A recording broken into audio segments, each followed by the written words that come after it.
اردو زبان کی پہلی طبع-زاد مثنوی قدم راؤ پدم راؤ ہے۔ بہمنی دور کے پہلے شاعر فخر الدین نظامی نے مثنوی قدم راؤ پدم راؤ کو لکھا۔ اس مثنوی کا زمانہ تصنیف 1421 سے 1435 کا ہے۔ اس کے کردار سانپ ہیں۔ قدم راؤ بادشاہ سانپ ہے اور پدم راؤ اس کا وزیر سانپ ہے۔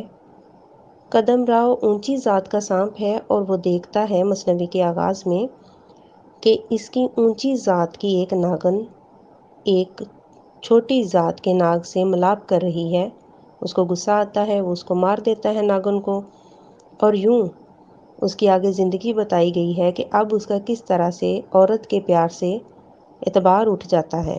مثنوی قدم راؤ پدم راؤ کا تعارف سب سے پہلے رسالہ معارف میں نصیر الدین ہاشمی نے کرایا اور اس کا نام بھی تجویز کیا تھا۔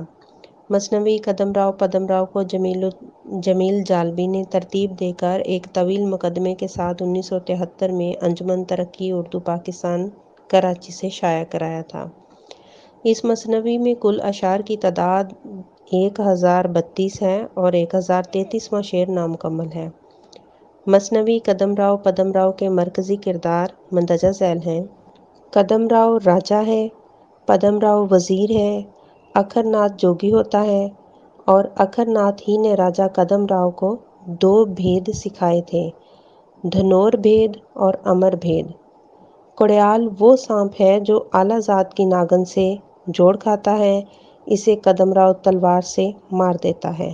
اس مثنوی کا خلاصہ یوں ہے: قدم راؤ ہیرا نگر کا راجا ہے اور پدم راؤ اس کا وزیر ہے، جو ایک ناگن ہے۔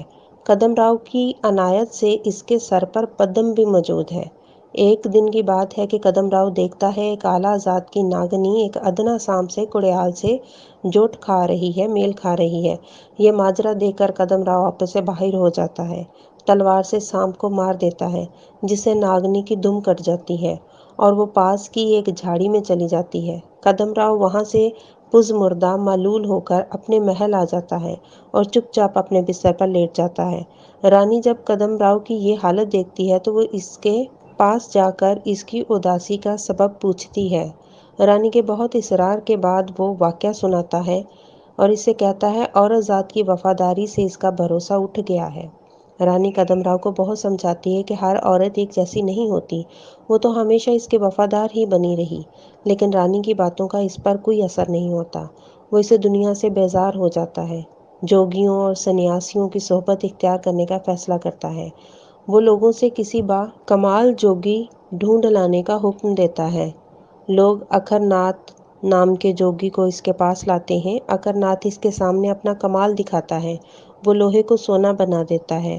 قدم راؤ اس سے بہت خوش ہوتا ہے اور اسے انعام و اکرام سے نوازتا ہے اور اس سے یہ فن سیکھنے کی فرمائش کرتا ہے۔ جوگی اکھر ناتھ قدم راؤ کو دھنور بھید اور امر بھید سکھاتا ہے اور راجا سے ایک طوطا لانے کو کہتا ہے۔ راجا محل سے رانی کے پالے ہوئے طوطے کو پھل کھلاتے ہوئے جوگی کے پاس لاتا ہے۔ جوگی اکھر ناتھ اپنی روح کو قدم راؤ کے جسم میں اور قدم راؤ کی روح کو طوطے کے جسم میں منتقل کر دیتا ہے اور خود جوگی اکھر ناتھ راجا بن کر حکومت کرنے لگتا ہے۔ قدم راؤ طوطا بن کر ادھر ادھر مارا مارا پھرتا ہے۔ ایک دن اڑتے اڑتے اسے اپنا محل نظر آتا ہے۔ وہ محل میں پدم راؤ جو کہ اس کا وزیر ہے اس کے پاس جاتا ہے اور اس سے کہتا ہے کہ وہ راجا قدم راؤ ہے، لیکن پدم راؤ کو اس کی بات پہ یقین نہیں آتا۔ تب وہ اس سے وہ ساری باتیں کرتا ہے جو صرف قدم راؤ اور پدم راؤ ہی کو معلوم تھیں۔ یہ سن کر پدم راؤ اپنا فن قدم راؤ کے قدموں میں ڈال دیتا ہے۔